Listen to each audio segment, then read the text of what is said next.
यह आदमी जेल से भागने के लिए 5 लीटर पानी एक साथ पी लेता है और एक्सरसाइज करना चालू कर देता है। फिर वो पूरे दिन अपनी पेशाब को रोके रखता है क्योंकि उसे वार्डन के आने का इंतजार था। अब जैसे ही वार्डन राउंड पर होता है तभी यह पेट खराब होने का बहाना बनाकर वार्डन के जूतों के ऊपर उल्टी कर देता है, जिसके बाद जाहिर तौर पर इसे जेल के डॉक्टर के पास ले जाया जाता है। अब वहाँ यह आदमी नर्स से पेशाब का बहाना करने लगता है, इसलिए वो एक कैदी को उसकी मदद के लिए उसके साथ भेज देती है। लेकिन नर्स को क्या पता था जिस कैदी को उसके साथ भेजा है वो उसी का साथी है। अब जैसे ही ये दोनों टॉयलेट में घुसते हैं तो सबसे पहले ये ड्रिप को डस्टबिन में फेंक देते हैं और उसके ऊपर अपना पोछा रख देते हैं।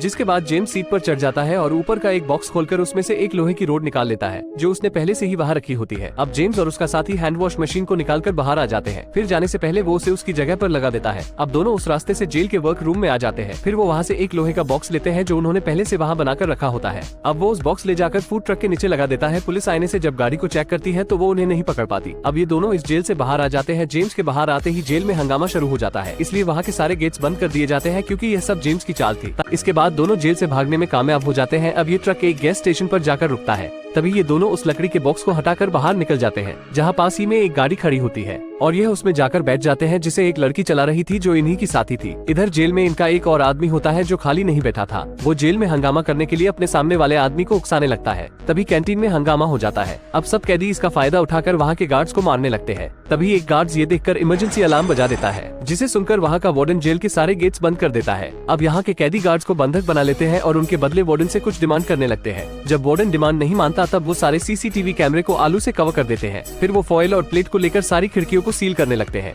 ये देख वार्डन को कुछ समझ नहीं आता कि आखिर ये सब क्या हो रहा है। एक पुलिस वाला इधर और सिक्योरिटी बुलाने के लिए कॉल लगाता है, लेकिन वार्डन मना कर देता है क्योंकि उसे अपनी नौकरी बचानी थी। लेकिन उसे क्या पता था कि बाहर उसके कैदी एक बड़ी चोरी को अंजाम देने वाले हैं। अब जॉन के साथ ही कुछ कॉकरोच लेते हैं और उन पर ये लड़की कलर करने लगती है। जिसके बाद ये दोनों एक सुपरमार्केट से 2 फावड़े और वाटर पंप ले लेते हैं। जब सारी तैयारी हो जाती है तो वो एक केक की दुकान पर आकर एक केक खरीदते हैं। क्या इनमें से किसी का बर्थडे था? नहीं, ये भी इनके प्लान का हिस्सा था। फिर वो उस केक को ले जाकर एक महिला को पार्सल कर देते हैं जो एक वोल्ट मैनेजर होती है। वो उस केक को अपने सभी एम्प्लॉइज को बुलाकर उनके साथ शेयर करती है, लेकिन उसे नहीं पता था कि यह केक किसने भेजा है। तभी एक लड़की आकर उसे बाहर आने को कहती है क्योंकि बाहर किसी ने उसकी कार को डैमेज कर दिया था। बाहर खड़े 2 पुलिस वाले भी चोर होते हैं जो पुलिस की वर्दी में आए थे। अब वो कार देखकर दोबारा अंदर जाती है, तब तक वोल्ट का दरवाजा भी बंद हो जाता है, जिसके अंदर बचा हुआ केक भी रह जाता है। फिर जॉन के साथ ही रात में वर्कर की ड्रेस पहनकर टनल में जाते हैं जो तिजोरी के पास होती है। अब वो एक कैश फ्लो पाइप को निकालकर उसमें सभी कलर के कॉकरोचेस को डाल देते हैं। जब अगले दिन वोल्ट खुलता है तो वोल्ट मैनेजर डर जाती है क्योंकि उसके बचे हुए केक पर सैकड़ों कॉकरोच चल रहे थे।